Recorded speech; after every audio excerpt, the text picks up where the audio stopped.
talk about toxic masculinity there. One of the things that's always associated with that is just men's lack of willingness to like make a phone call and to a friend and say, listen, I am not okay. And, you know, you also have been very open about the day where you were feeling like that, and your superwoman mother, once again, she called you coincidentally, or?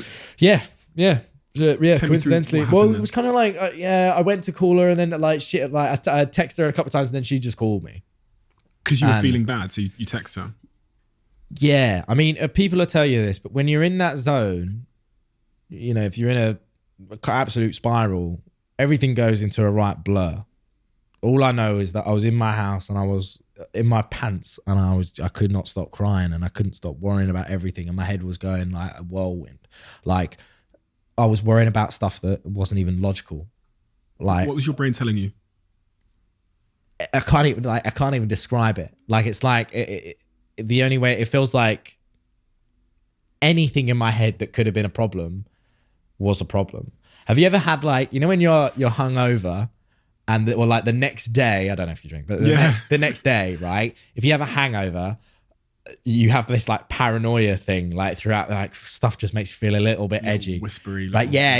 It's like that, but a million times. The only way also that I talk about it is like, it's like paranoia, and it's like your brain becomes Mike Tyson and is just beating you up, and you've not had one boxing lesson in your life. So you're just kind of like, you can't do anything. You're just taking it, right? And it's like, your things like, you look bad, you've not done this, your tax bill's this, you're this, you're this, you're this, you're this. Are you ever going to do this? You're never going to do this. Blah, blah, blah. Loads of like voices. And at that point, I just said to myself, you know, I don't know what to do. And the only thing I could think about was, okay, well, I'll just, you know, take my own life. I'll just kill myself. That's how, honestly, how I felt. Because I was like, that's the only way to stop this. Your whole mind just blanks. And that's the same thing that I've spoken to a lot of people that have attempted to take their own life, and they all say the same thing. Those moments that you have are completely like just so intense that your mind goes, it implodes, and you don't even know. And that's why a lot of men will tell you that when they, you know, if they take it to that step, which is a huge step to decide, okay, I'm going to take my own life. A lot of men go, that was my happiest moment, because I felt like in that time I was in control of my life, which is a really scary thought and a really sad thought, that they feel like the biggest amount of clarity that they've ever had in their life, and the moment where they felt at peace, was when they felt like, okay, I'm going to do this and everything will stop. But the problem is that that's not the answer. And it's really not. And when I speak to, you know, in the documentary, I speak to Joe's mum. Keep in mind, this is 3 months after her son has passed away. And she's had to be told that her son, who she's raised, has taken his own life. She sums it up in such an amazing way, which is kind of touching on a very dangerous topic of selfishness around suicide, which a lot of people don't want to talk about, but it's the truth, which is suicide isn't necessarily a selfish act by that person. But the problem is that no matter what pain that person is feeling in that moment, no matter what pain you're going through in your head, or sadness, you do not get rid of that by taking your own life. All you are doing is you are transferring it to everyone around you.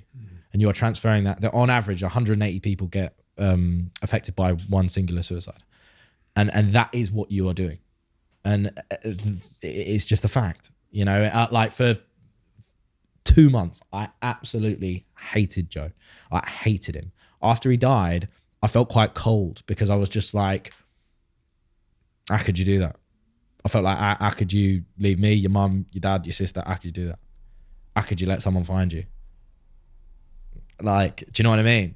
So it's in that you realize that no matter how much that clarity is there and you feel like you're escaping a problem, you are passing that on to someone else. And that's what's left behind you.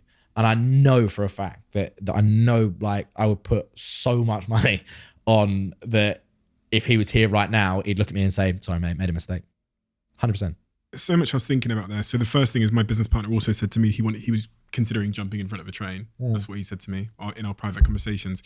The other thing is just this it's really hard for someone who's not been through what you're describing there, what you went through, and evidently what Joe went through, to understand that place if you've not been there. This is why it's so valuable. And like I was thinking, it must, as you kind of alluded to there, you didn't choose for everybody to ask you in every interview about this topic. Yeah. But the immense value that it's doing on someone like me, who's been fortunate enough not to be in that place, who can now from your description there, that Mike Tyson description, can now understand how that must feel. Yeah. I can't, but I can almost. But the thing is what's better is because you are in a higher risk category than me. Yeah, I know, which is fucking terrifying. Yeah. Because but now that I've spoken to you about it, now that, and that you're not. Yeah. Because that's the problem, is that, all of the guys that I spoke to said to me, they were like, didn't think mental health was a thing. Didn't think what I was going through was depression. Thought I was just rubbish. And just thought I wasn't where I wanted to be in life, just wanted that to end.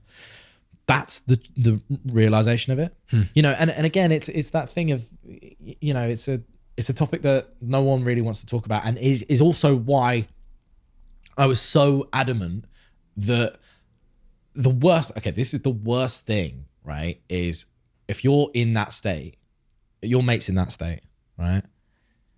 The last thing he wants to do is talk to you about that.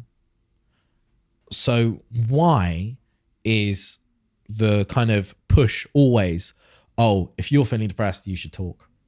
No, that's the last thing I want to do. If anything, you're going to make me revert more, right? You're going to make me go back more.